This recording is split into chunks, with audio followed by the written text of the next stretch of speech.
Are we ready? Yeah, good. Okay. Yeah. So we're starting off our third podcast of the year, and today we have a guest on the show. Why don't you introduce yourself, Kevin? Yeah. Well, thank you for having me on, Thomas. Absolutely. My name is Kevin Sun. I'm a lender with Key Point Credit Union, very local credit union. We're based out here in South Bay. We lend in all 50 states. And fun fact about Kevin and I, we like to play poker. So Kevin's in our monthly poker game that we play at the office. And through that, I've gotten to know Kevin a little. And we've been sending him some leads, doing some potential deals. And so we wanted to invite Kevin on to kind of give his input on all things Silicon Valley real estate. And so the first thing that we wanted to talk about is, and I mean, this is kind of what all of today is based on.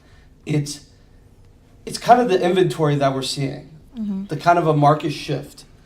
And, you know, what we saw earlier this year was something around like 800 to 1,000 listings. Now that number has doubled. And we're starting to see open houses have less people. We're starting to see homes sitting on the market a little bit longer. You know, how do you see that, Kevin? I definitely see a lot more open house opportunities for me. I think for the past 2 to 3 months now, I've had open house opportunities every weekend. Oh, okay. All across the Bay Area. Uh-huh. I'm traveling to Sacramento, to East Bay, Brentwood, Tracy, so even San Jose, of course. And yeah, a lot of the realtors are having more open houses. Okay. Have you been noticing traffic has been less? Has it been more? Has it been the same as earlier this year? I think it really depends on the property itself and location. I'm starting to see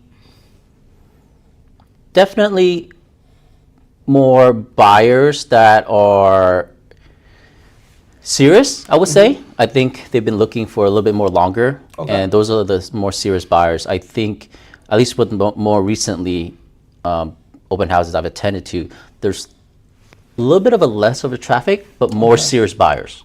Right. Yeah, more, maybe they've been in the market for a little bit longer, so they understand, you know, what needs to be offered to actually get a house at this point. Right. And so there's a little bit less traffic, but more serious and stronger buyers, and with more stronger offers. Iris, what have you been seeing? I know you don't do an open house every week or twice a week like Kevin does, but what are you seeing out in the market? Yes, so I do see more open house opportunity available, especially in the office. I do notice that more inventory coming,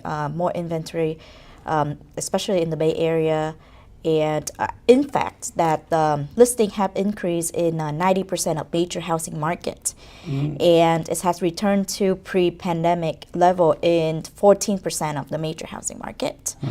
I think there's a few reasons why we are start seeing that less people at open house. Obviously, it's going to be interest rates is went up a little bit, and now that we also see that renters are less likely to move than they were a decade ago.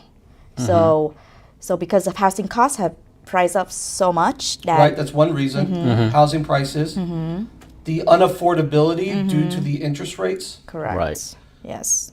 Yeah. And then we're also seeing that they're less likely to move as people have been priced out of the market. And it's also led to more people choosing the renter lifestyle as work from home is more of a thing now, right? Yes. You don't know where you're going to be necessarily, so you might as well rent and kind of move around with that. Yes. No, that's true. Okay. So yeah, home prices have gone up. The price of home ownership has gone higher. Rental prices have also gone higher as well. So I think that people choose to stay in their rental with a slower tick up in terms of rent increases. Right. Versus trading up every year and getting really hit by the rent increases. Yeah. Okay. So we're all seeing a little less traffic. Something that we have noticed at the office at Compass is more off-market listings as well. And some of these off-market listings are just for the time being. They'll eventually come on the market. But we have been noticing more of those. Maybe people trying to kind of test the market before they go on as well. Yes. I think right now, the listing price is super important. Yes. Right. Setting the right expectations when we go on that listing appointment, because, you know, personally, I think that there's more sellers right now because of the prices. That's what always drives sellers into the market. It's seeing those higher prices. But it's really our job as realtors to bring that reality to them that, you know, some homes they do sell for way, way over, like in Sunnyvale, Cupertino, things like that, Santa Clara. You know, a home in Santa Clara right now is going between 2 to 3 million. When I started in the business in 2010, those things were like 700,000. Yes. Oh, wow. So Yes. it's crazy how that market has shifted too. I mean, in the Bay Area, is home appreciate 50% every 5 years and 100% every 10 years. And that's the facts. Right. Yes. So, Thomas, question. Talking about home prices and more inventory coming on the market, more listing, less buyer, do you think the market start shifting from the seller market to buyer market? Would you think we're getting into that market or? Well, that's a really good question, Iris. I think that the Bay Area, and when I say the Bay Area, I'm just talking South Bay Peninsula, it's always a seller's market. It doesn't matter if there's one home on the market. It doesn't matter if there's a million homes on the market. Because homes are always in demand here, and you can never force a seller to sell their home. Even if they price it at $1 million and they got an offer at $2 million, they don't have to sell. And that's why it's always kind of a seller's market here. I do feel that it is shifting more towards the middle of being a seller and a buyer market. But yeah, I think there's definitely a little more inventory right now than there was last year. Obviously, right now, seller don't have to sell their home. But we do see, you know, based on our listing, we have a few other listings coming on the market soon. And based on those, we start seeing the reason why the seller selling their home is because they want to move closer to family. And, you know, their kids, they're moving out of state. Yeah, that's the main reason why seller selling their home. And also, we do see more new construction. Right. And especially talk about like the Cupertino one, the large one. Right. Yeah. We're going to talk about that, you know, later in the podcast. But I do want to plug we have 3 listings coming up. One's in Gilroy. That one's going to be on the market in about a month, 550 Adams. We have one coming up on Channel. That one is 1,900 square feet. And then we have another one coming up on Hokett. That one's around 1,400 square feet. Those will be on the market in the next Few weeks. 1.5 to 2 months. Yeah. And we'll see how the traffic is for that. But we're definitely pricing them under where the market's at. Kevin, I know that you mentioned that you guys have a new loan product. Why don't you tell us a little bit about that? Well, actually it's two grants, down Okay. payment assistance program. One of them is called the WISH program, and the other one's the middle income down payment assistance.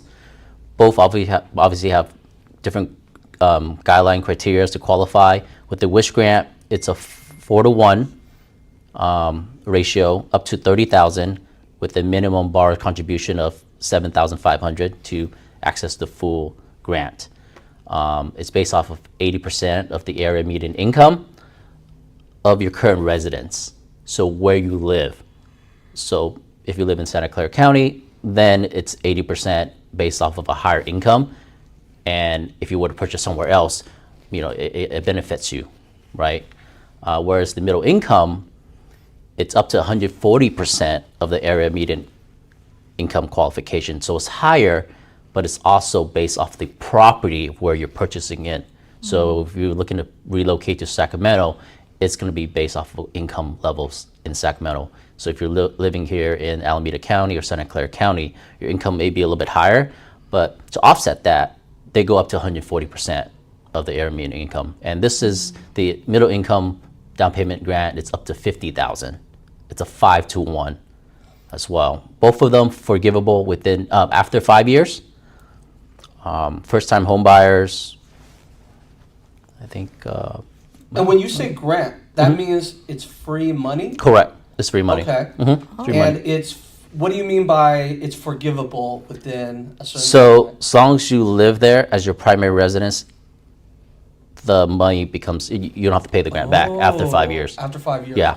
So you do have to live there 5 years for Correct. it to be free. Correct. Okay. Correct. Now, however, if let's say in 3 years' time, something changes and you have to sell, right? Then it's prorated. So you don't have to pay the Okay. full amount back. It's Right. the remaining 2 years, and there's a calculation for that, and you only pay the remaining. And I've been told that even if you, let's say, have 1 year left, they're a little bit lenient, and they may, and don't quote me on this, they may even forgive it without having the full 5 years time frame. Okay. So Okay. the goal is to help people become homeowners. We're not trying to gatekeep that, and so they're trying to make it as easy as possible to own home, but Yeah. also to help out with the down payment and closing costs. Okay. I see. Yeah. So definitely get in touch with Kevin about that. We'll have his info on the screen. Yeah. So I mean that definitely helped a lot, especially for Gen Z. Right? Yes, millennial, Gen Z people that wanting to buy a house. I feel like more and more later on, the Gen Z is gonna be almost impossible for Right. them Yes. to afford a home. But they're also the biggest market coming into real estate Right. because they're starting to make money. They're maybe living at their parents. They might want to get out soon. That's a really huge market coming in. And for Gen Z, this year's election, yes, we're having an election this year. That's one of the most important topics on their mind is how are these votes affecting housing affordability? And for them, that is the most important thing. For 9 out of 10 adult Gen Zers, they say housing affordability is important considering who they will vote for in the upcoming election. And so for millennials, Gen Xers, and baby boomers, all the older people, they say the strength of the overall economy is the most important thing to them.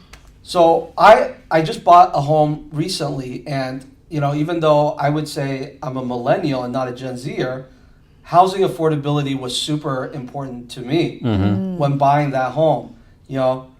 Wait, All these, you millennial? yeah. Oh, really? Yeah. yeah. Our friend Jessica calls me a boomer all the time, but I'm actually a millennial. He's right up there. So yeah, and we're going to talk more about that, but there was a lot of fees to buying the home. Right. Because we think that, you just, like, if I wasn't a realtor, this is what I would think. I just need to put 10% down. 10% of the purchase price, and that's all I need to pay. But there's a lot of stuff on top of that. Kevin, why don't you talk a little bit about that? What are some of these things that you're seeing on the loan side that can add up, basically closing costs? Right. So, a lot of first-time home buyers don't realize, as you said, down payment isn't just all the costs associated with the purchase. Yeah. You're thinking 20%. That is a lot already, right, for a home in the Bay Area. Nonetheless, anywhere else, right, adjusted for income level, right? So you're looking at application fee, which is part of the processing fee, which, they categorize it in many different ways with different lenders: underwriting fee, application fee, origination fee. So you have that standard cost by a lender. It usually varies between $750 to $1,500 depending on where you're at. You have that fee. You have the appraisal fee. All these are third-party fees, essentially that you're paying. You have the appraisal fee. Then you have title costs, right? And all of that varies depending on the loan amount and the purchase price that you're at. And depending on the counties, some of these costs are split, right? Between buyers and sellers. Santa Clara, luckily, the seller pays for everything because it's more expensive here. But East Bay and San Mateo, the buyer's paying for that. Gotcha. It's a little different, yes. Gotcha. Yeah, so you have all these fees, and then, one of the actual things that were brought up, I think, earlier in the year or so, was this lender's title insurance, right? That the buyers are paying, right? It's to protect the lender from any title frauds or any discrepancy that might come up later.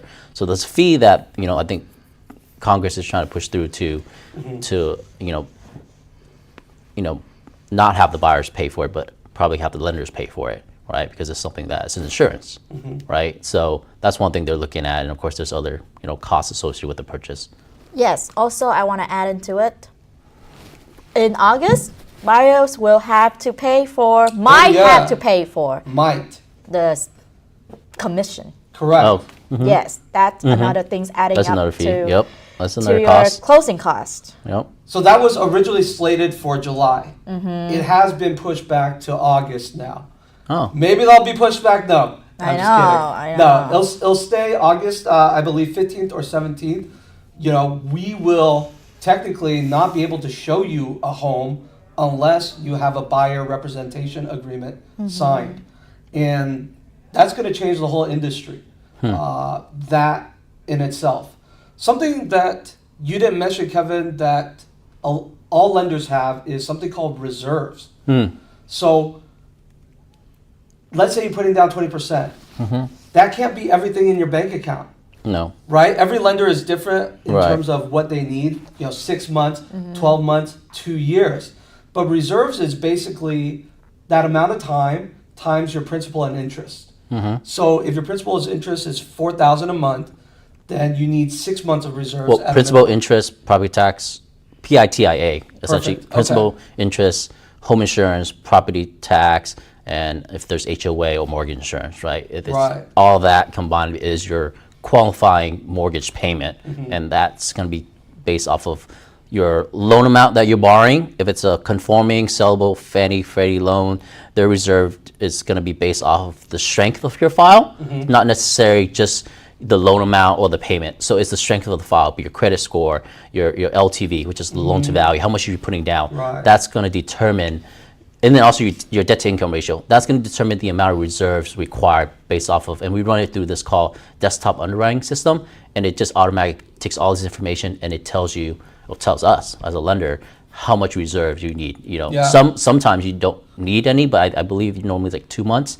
And then when you get into the jumbo loans, the portfolio deals, that's going to be dictated by the lender, whether it's 6 months, 12 months, 18 months. Nowadays, I think it's gone up to, higher reserve limits just because of the economy and things like that. And all of these guidelines, buyers never think about. Right. All they think about is the rate, right? Right. That's all buyers care about. But are they thinking about the guidelines, right?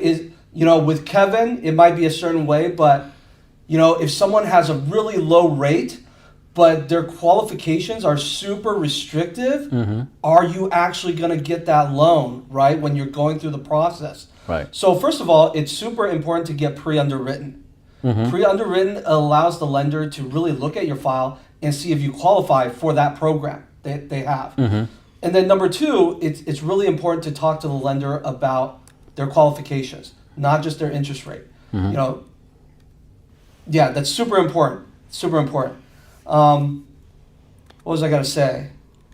Well, I mean, obviously buyers are now always thinking about like interest rate on top of the head because, going on news, social media, everything, always talking about just rates. Right. No one talking about like guidelines, everything, Yes. about. Yeah, I mean, I have instances where people come to me and their first question, as soon as they call, I pick up the phone, is what are your rates? Yeah. And here's my scenario. What are your rates? And then as I continue to question them about other things, we're trying to steer it away from just the rates because I need to understand I can qualify you as much as you think you can. You want to qualify me because of what rates I can give you. I have to qualify you. Can I even do this loan for you, right? So, it's a matter of like, saving time and efforts at the beginning. Are you an I-10 or are you a U.S. citizen? Do you have a visa, qualified visa? What's your credit score? It's just, with portfolio jumbo loans, you have higher credit score requirements to qualify. And so those are all the things that, as much as you want the lower rate with me, you may not be able to qualify Right. for that. So, And Yes. that is really super important because every lender says that they can do the loan. yep. I've never heard of a lender that says they can't. It's only until the 11th hour that you find out that you can't, Yep. right? So it's super important for you to, you want to work with Kevin, that's awesome. We would recommend Kevin, but we would also recommend some other lenders as well. Doesn't matter who you work with, but it's important that you work with some trusted lenders because technically every lender can do it, but can they do it within these strict timelines that we put on contracts in the Bay Area? And that's usually 21 to 30 days, right? Every lender can do it, but what most consumers don't know is when you work with a lender and they don't do things in the proper order, you're now moved to the back of the queue. And some of these big lenders like Wells Fargo and Chase, they're working with millions of potential buyers at one time. So if you're moved to the back of the queue, that's going to be an additional 2 to 3 days on that file. It could be even longer. So to avoid these headaches, you definitely want to work with one of our preferred lenders. Let's see. Okay, so since we're talking about interest rate, we're reading the news and the Fed said they're gonna, cut the rates two, They 3 did. times this year, but it haven't happened. So, Yes. Kevin, do you have any idea about Ye- What do you are they see in the gonna? crystal ball? No. I wish I had a crystal ball to We're begin going to with. quote him on this. No. No, I think, back in 2023, December 2023, and I remember this because obviously it was just recently, but interest rate hit a pretty low point within the past 3 years or so. We're at like a 30-year fix at like 6.25%, right? And then since then, because during that time they were projecting 6 to 7 cuts, right, in 2024, and that's why it hit the low rate at that point. And as we're coming into half the year, it has gone up. It has gone up tremendously every month, every so week, and now it hit a pretty all-time high for the year, like 7.625 on a conforming loan. It's dropped back down to about 7 1/8 right now. And to your notion, Iris, that who knows? Are we going to have 1, 2? I think we're hopeful for 2. What do you think it's going to be? I don't think we're going to get a cut this year. Oh, you don't No. think you're going to get a cut? No, no. I think we will have one cut during election time. I think we're going to see one cut. And that's going to be elections like in the 3rd or 4th quarter. Yeah, third. I Yeah, think like so- October, November. Maybe. Right. Yeah. And traditionally that time is usually a little slower for real estate because there's less listings on the market. Right. People are celebrating holidays. But I think this year, and we heard it in our meeting earlier, that it might actually be picking up in the 3rd and 4th quarter due to an interest rate cut, potentially. So we'll see if that happens. But why should a buyer not wait for an interest cut, Kevin? I know we're going a little off today. Right. But why should they not wait? Well, I don't think you should wait if you are ready. If you're ready. If you're ready and you've planned it, for however many months you have, or talk to someone that's able to help you plan for it. The thing is, if you're waiting for interest rate cuts, which is what everyone is waiting Exactly, for, everyone yes. is waiting for the same. Right. I get it. Rates are high. You're gonna pay sort of a higher monthly premium on your mortgage for the time being, right? But just kind of how we were going back in the very beginning with how the traffic with open houses. There's less of them out there, so basically less competition at the open houses making offers. There's people out there, the ones that are coming through the open houses are serious and ready to buy because they've been in the market competing for quite some time. So now, if you are ready, you want to be one of those few people that are in the market right now looking at homes because there's not that many. Once rates drop, it's just like simple economy, right? If you go to a superstore, to a grocery store, steaks on sale. You tell your family, your cousin, your aunt, everyone the same thing. It's like, hey, crabs on sale. Everyone's gonna be there. Everyone's gonna be buying the same thing. So I get it. You're paying a premium for now, but you can, the whole cliche, right? Refinance later, right? But then at the same time, home appreciation, right? I think that's another factor you have to consider, home appreciation. So yeah, that's one of the reasons. It's because everyone's dealing with the rate. If the rate moves down, it doesn't necessarily help you in getting into a home. It will reduce the payments, but you haven't gotten into a home. That doesn't matter. Right, right. And that kind of talks about, some of the buyers that we deal with. One of their objections might be, we're looking to save more money. But you saving more money isn't going to help you because everyone is saving more money, right? You're never going to outgain the appreciation in the home. You saving more money because the tide rises all boats. All boats rise. Everyone is going to be able to afford more. So it kind of sucks, but you might have to just buy something and be in there for 2 years, because after 2 years, you also get $250,000 tax exempt as a single person, or $500,000 as a married person. So that's really how you can move up and really use your money to something greater. The pool of people taking out mortgages in America is actually becoming less white. We don't see that here as much. That's nationwide. But the share of U.S. mortgages taken out by white home buyers has declined over the last 5 years, while the share taken out by Hispanic, Black, and Asian home buyers has actually ticked up. Our market in the Bay Area is super diverse. We don't just deal with white people or just Indian people or just Asian people. We deal with kind of everyone. And in that sense, this is kind of good news, right? Iris, have you been seeing a more diverse crowd?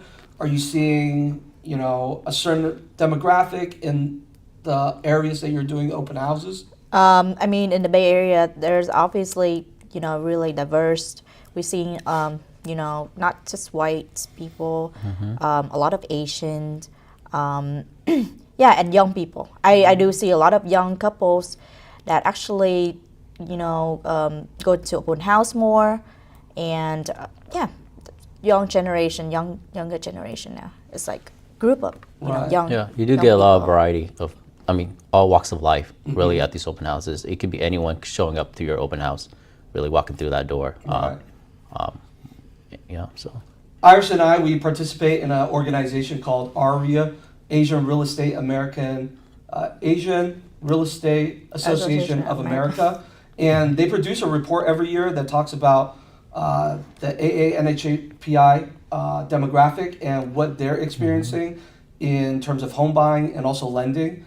So we'll link that in the corner above. You can take a look at it. All right. So I'm sure you guys have been noticing that home prices have been going up. And I think that's just a product of people becoming normalized to these interest rates. Rates under 3% has never happened until after the '08 crash to stimulate the economy.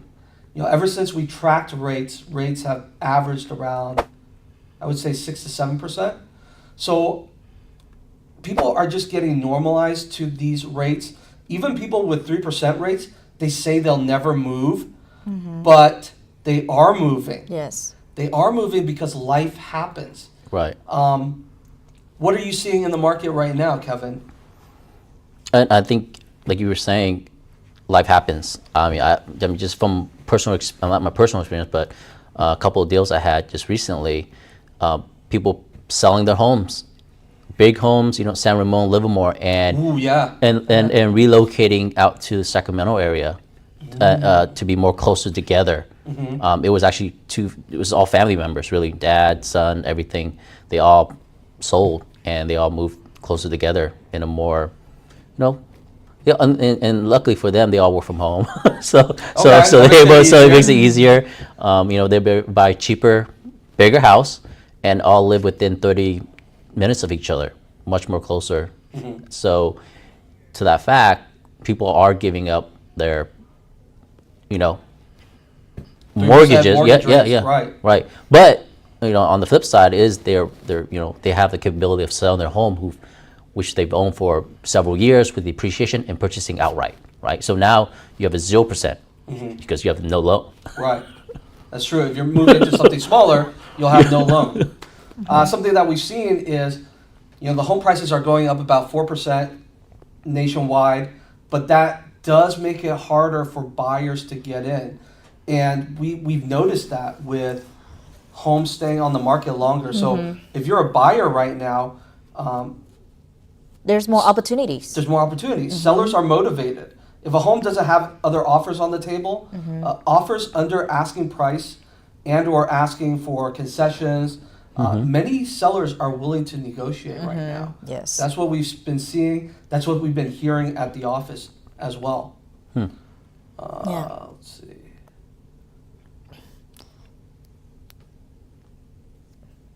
Interesting. Okay, so what I'm seeing right now is I see shifting, older generation, the boomer generation selling their home, and the young millennial, Gen Z buying the homes. Like we see a wave of younger Right. people. And it said that Gen Z and young millennial took out 40% of U.S. mortgage in 2023. Oh, wow. And that's why I started seeing a lot of young couples at open house, a lot. And when you say young couples, are we talking 18-year-olds? I would say like around 28 to 35. Okay. Around that age. Right. Yeah. Yeah. So 2 in 5 new mortgages issued last year went to buyers under 35. So you seeing that that type of demographic coming through, it's a very normal thing. And then 27% of mortgages went to buyers aged 35 to 44. The reason why we don't have older individuals is because, like you said, They selling. a lot of them are buying with cash. They don't necessarily need mortgages. So those are the data points you don't Right. see, right? Because Yeah. you're collecting data on loans taken out, not cash offers.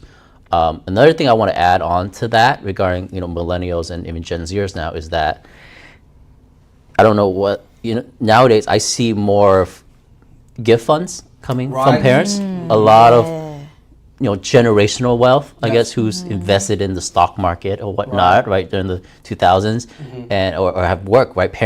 Older parents who have a lot of saved money who are looking to help their children now with those down payments, and I see a lot of this happening, Right. people with down payment gifts. So yeah, around 3.5% of home buyers under 35 had a co-borrower over the age of 55 on their mortgage loan in 2023. For buyers 35 to 44, it was around 2.8%.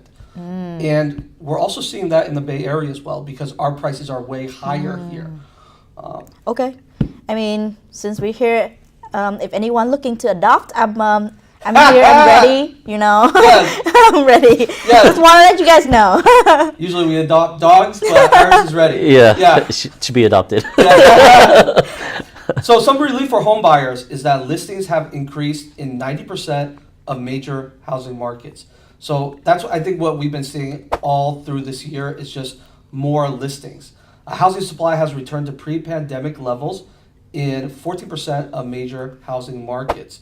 So it's nice that housing is back, but housing is also a little more expensive.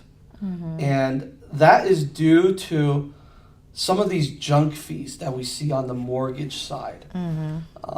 So I wanted to see if you could talk about that because mortgage junk fees, they can add $5,000 to $6,000 to the cost of buying a home. Right. Closing costs when purchasing a home in the Bay Area is usually around $10,000 to $15,000. And the CFPB, they're actually looking for ways to reduce that for the buyers and for the sellers. What are you seeing right now? I mean, I think you're nail on the point there. Yeah, there's going to be closing costs involved, right? And how are we going to reduce those costs? Let alone, it's already tough enough to purchase a home with down payment. I mean, I think government's just going to have to step in to do that. Unless you're looking at lenders cutting their own costs, which is really tough. Because I feel like a lot of the fees that in terms of the origination fee, those are standard. There's overhead costs, right? They're overhead costs. That's what pays our salary, right? Then all the other fees are just third-party fees. And as I don't know if this is going to be the case, but as home prices in the economy goes up, everything else is going to become more expensive, like appraisal, right? Appraisal is going for about $675 to $750. Previous to that, I think 7-8 years ago, I mean, people were telling me they were going for like $400 or $500. Prices only go up. Prices they don't only go down. Yeah, everything just gets more expensive. Right, and this is tied in with those down payment assistance. Those do help with covering those costs. As long as you qualify, of course, but they do cover closing costs, and of course, help in with the down payment. $50,000 is 10% of a $500,000 purchase. Right. So talk about those two grants that you have again. One, it was for how much? One for $30,000 and some change. Okay. And it's a the 4 other to 1. Was for? It's for $50,000. It's a 5 to 1. So you bring in $10,000 of your own money. Okay. So minimum. Okay. That's just the minimum contribution. Yeah. It could be all gift funds. So the $10,000 could be all gift funds. Right. But the minimum to get $50,000. Ideally, of course, you want to bring in more. And can right? you combo those together? Like, can a buyer potentially get $80,000 of grants? You could. You Okay. could. So it's just not one grant. So you can combine it with different governmental grants. I mean, Okay, I have gotcha. the whole website up here, and it tells you it Yeah. can be combined with other federal grants and other things like that. And Okay. so Is there any income limit? yeah, with both of them there is income limit. The Wish grant is it's as long as you make less than 80% of the area median income. A little bit hard to qualify because it's telling you that you have to make less, right? Whereas the middle income one is 140%, it's higher. So it's actually easier to qualify. I have one just now I spoke with recently, purchasing out Alameda County, and they made $7,000 more than the limit. So they were right there in Alameda County to purchase a home out there. And so we're really close. And a quick question. So if you are if buyers using any of those, Wish or whatever. The grant, down payment assistance down grant, payment yep, assistance. Are there any, beneficial, like disadvantage when we submit offers, and how does that, affect the buyers? I think when you submit an offer, it doesn't notate anything on at least Correct. on my pre-approval letter, it doesn't state where the funds are coming from, right? And I don't think on So the sellers would not know the difference between a regular buyer and a buyer using these grants, which is very beneficial for the buyer. Okay. Yes.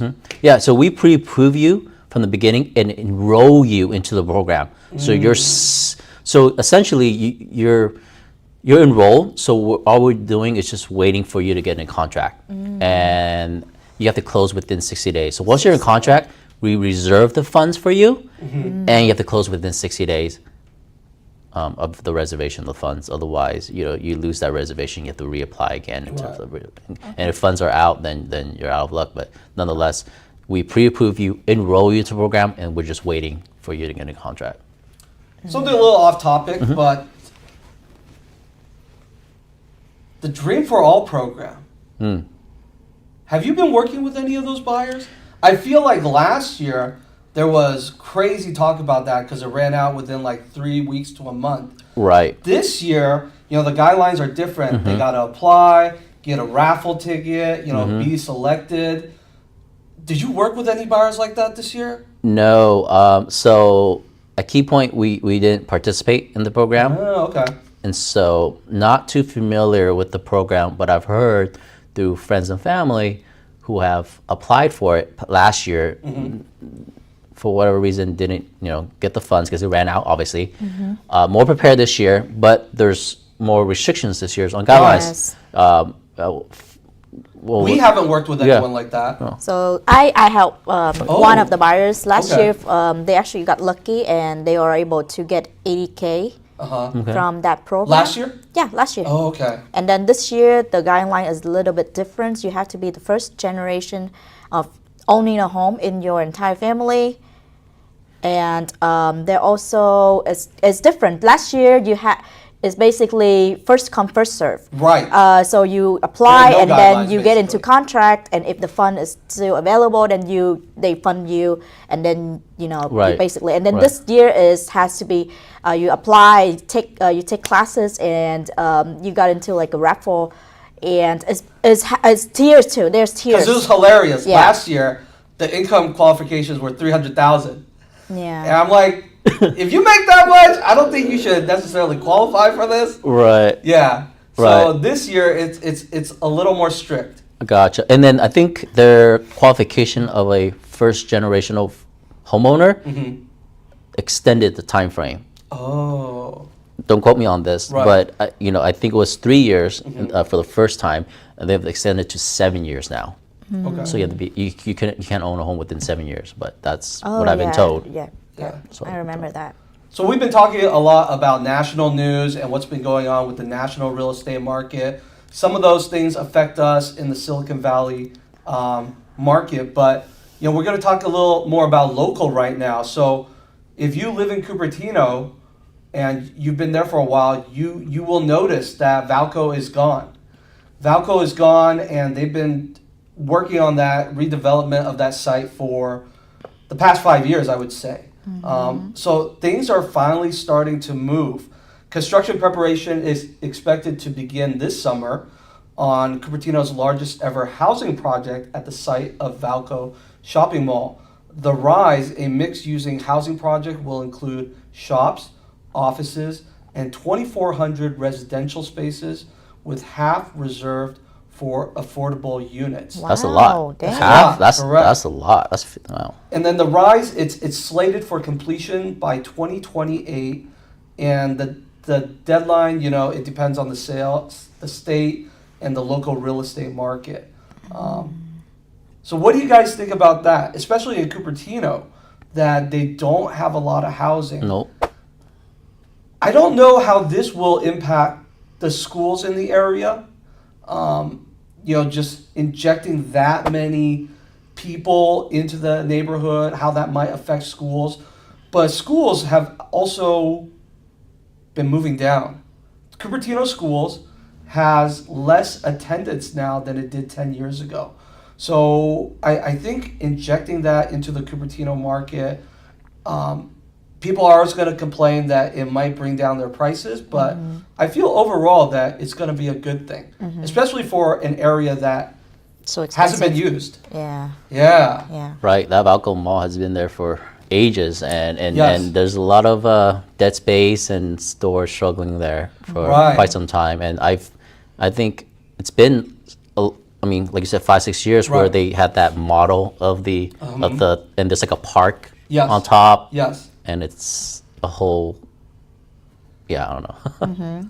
So Okay, not so- just Cupertino, but there's also one in Fremont office. Oh, That okay. they are right now they are hiring a proposal to build about 300 homes. Right. And it's located at 3440 Walnut Avenue in downtown Fremont, Okay. Central District. Yes. Yeah, so we start seeing more new builds, new construction coming on the market. Right. Hopefully in a few years, because obviously inventory in the Bay Area always historical low.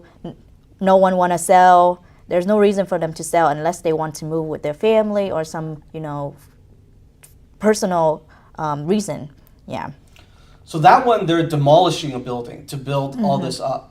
Something that we've heard about recently but haven't seen yet is redeveloping commercial space to turn it into residential. Oh, right. Well, Right. like Milpitas, right? Oh, are they doing that in Milpitas? Well, they did, right? Oh. Or they have already. Okay. Off of was that Montague Expressway, right by Great Mall, right? see. Right. Those are all commercial. Oh, yeah, yeah, Those are all yeah. commercial. That whole Montague by Great Mall. Yeah, As soon as you yeah. exit, make a left. It was all commercial. Isn't it for lease or for I sale? don't know. Yeah. But Some it's of all them built are like oh, townhouses. apartments. They're all townhouses Right. and everything Yeah. now. They're all just built up.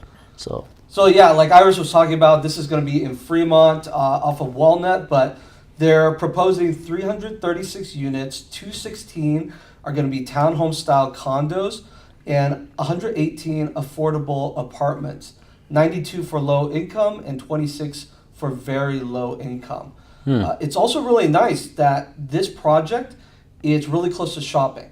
So it's close to the Fremont hub. There's shopping, Safeway, Target, CVS, Ross, and it's nice that they're building these things where it's accessible to other areas for walking and also close to a lot of tech and jobs as well.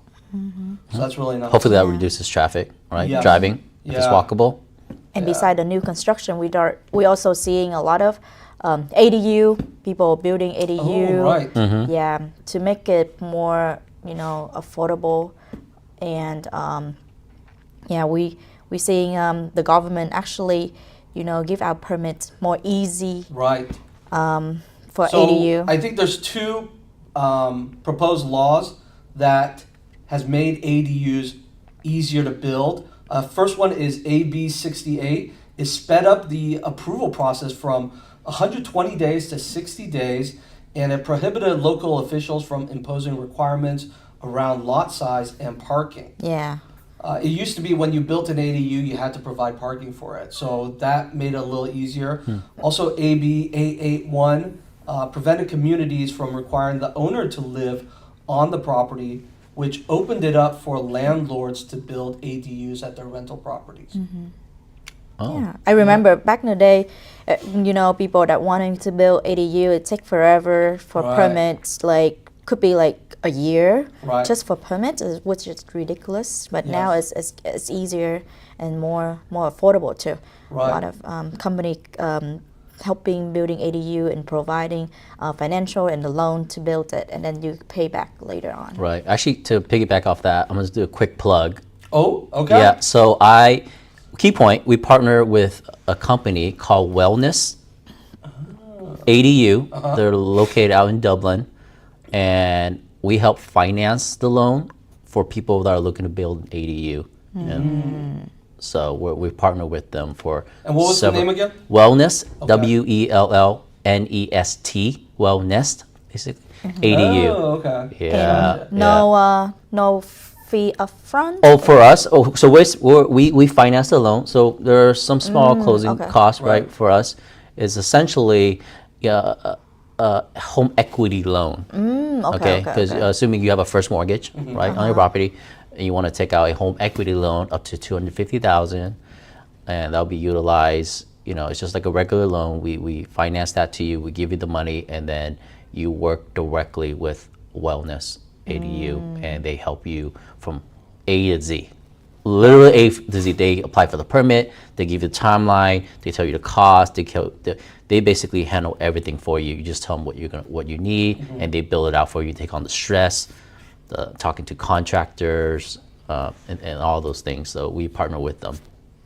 Yeah, that's really important because as people are building more ADUs, number one, they need financing, but these things, they kind of pay for itself after a certain amount of years. And California, I don't remember which bill it was, but they did pass one where you can now sell ADUs As a separate from the single home. unit? Yeah. Right?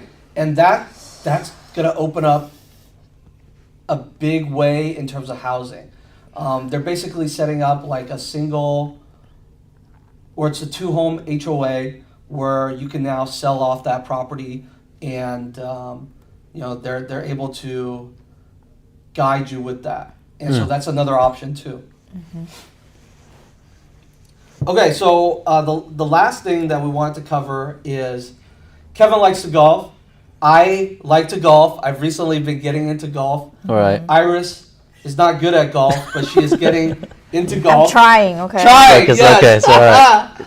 So we don't know when this is going to happen, but a well-known South Bay golf course may be getting a makeover as housing plans sprout.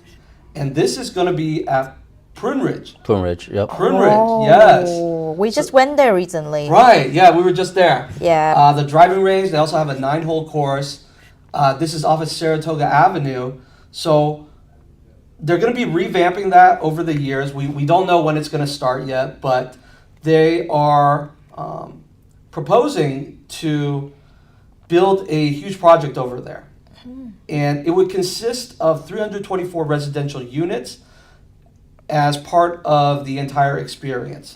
The 9-hole executive golf course remains with holes 1, 2, and 3 being reconfigured to create a completely new golfing experience. What do you think about that? Do you think that would draw people to the area, having a golf course there? I don't know. When I went there, it was pretty old.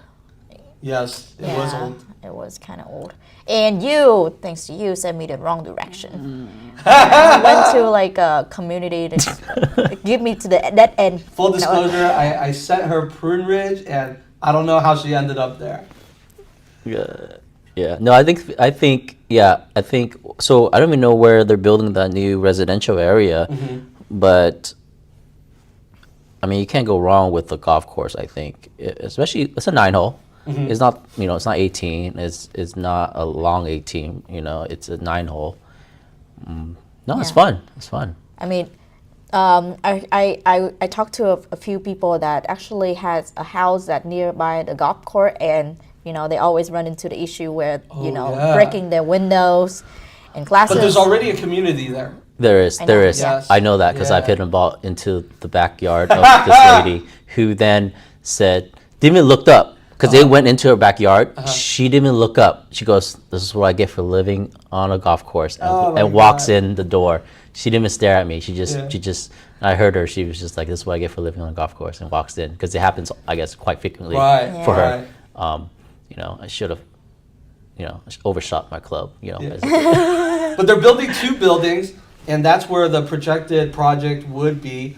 Both structures would be apartment buildings, but one apartment building would contain 201 units, while the other apartment structure would accommodate 123 units.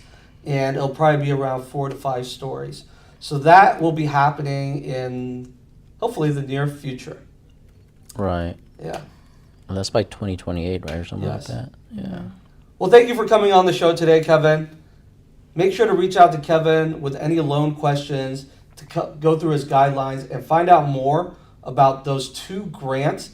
And do those grants go on forever, or? No, actually, you bring up a good point there. Yeah. So you do want to inquire about it as soon as possible if you are interested in having down payment assistance, because there are only a certain amount of money. So for the middle income, last year was 10 million funds, and that went away in about 3 months. When Keypoint joined on that approved list, 2 months had already gone by, so we only had a month left, and it depleted. So that was 10 million. This year, however, they've gotten approval for 20 million for up to 50,000. And if everyone maxes out 50,000, it's a total of 400 families that can be helped. And this is between the states of California, Nevada, and Arizona. So supply is limited, funds are limited. So you want to reach out as soon as possible. Wish grant, I can't remember how much there was left. It is a little bit harder to qualify, so that one, will be around for a little longer, I would say, just because last year it was going on for a little bit more longer than the middle income one. But 140% of the AMI is pretty high. So like I said, the one I had recently, she barely missed it by 7,000, which was very close. And so, Okay. yeah. So you have to be first-time home buyers, Right? live there for 7 years? 5 5 years, 5 years. For it to be forgivable, Right. Okay. correct. Okay. But it's Different. prorated, so if you end up selling in 4 years, they'll prorate it. You don't have to pay back 50,000. So Okay, and income qualification? income qualification. That's And is the there most important a one. limit of how much you can buy? So it's going to be based off of. That's another good question there. It's conforming sellable loans, so no portfolio or jumbo. It has to be able to sell it to Fannie and Freddie. Okay. So conforming loans, usually, up to 800, 900,000, depending on the county. So it's all county limits. Gotcha. Cool. Next month, we're going to either have an arborist on the podcast or David and Sandra with Cabrillo Construction. So look out for that one in a month, and we'll see you next time. Perfect. All right.